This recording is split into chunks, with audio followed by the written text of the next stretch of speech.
In this video, I will show you how to get your invoice from the Apple online store. So if you bought a product through Apple's online store and you're not sure where to get your invoice, it's quite simple. First, just look at which email you used on your Apple Store account, basically. So to do that, you can just go and log in. And then you can go to your profile to find it. Now, after doing that, what you want to do is open up Gmail, Mail, or Outlook, for example.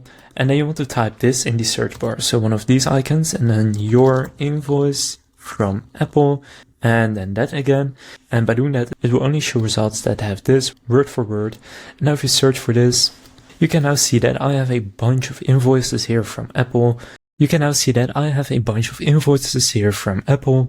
if you don't see it here, it could also be under receipts. So just type in receipt and then you will find your receipts. But this is basically where you can find it.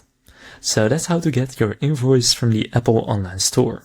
Just make sure when you search in your mail to add these icons right here, because otherwise it will show a whole lot of emails that probably don't have much to do with this. If this video was helpful, please consider leaving a like and subscribing to my channel. With that being said, I will see you in the next video.